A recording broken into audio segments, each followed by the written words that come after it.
A very interesting study has been done by IIT Kanpur, and this is through the ground penetrating radar without actually excavating the site. The excavation zone has been identified, and it has been found that in the region of Topra Kalan in Haryana there has been Mauryan era settlement with the Ashokan pillar and a possible dome, which is the stupa, the Buddhist stupa, has been possibly found. Now, what are the major issues in this whole process?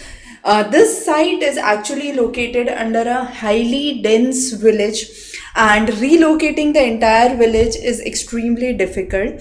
So any excavation that has to be done has to be taken care with the existing infrastructure which is present in the region.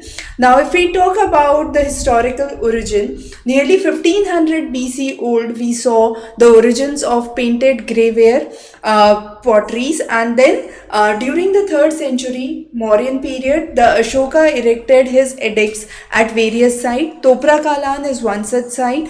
During the 14th century, Firoz Shah Tughlaq actually moved this pillar to Delhi, and then in 2022 and since then there were archaeological excavations done by the Haryana department.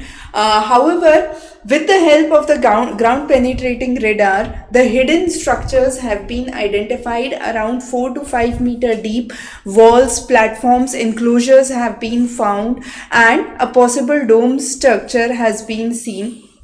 Now, this is considered as a 30-foot replica of the Ashok Chakra, which stands in the Ashoka Edict Park. So, again, focusing and proposal for 4 of the ancient stupas at this site, one of the 4 stupas at this site has been very, very important. And what has been identified is painted graveware potteries, stamped potteries, molded bricks, and wares and beads from this site. So a very, very important and interesting study that has been seen, unearthing nearly 3500 years old history. Very, very important, and we will be focusing more topics for your GS, also important for your students for NET history and archaeology.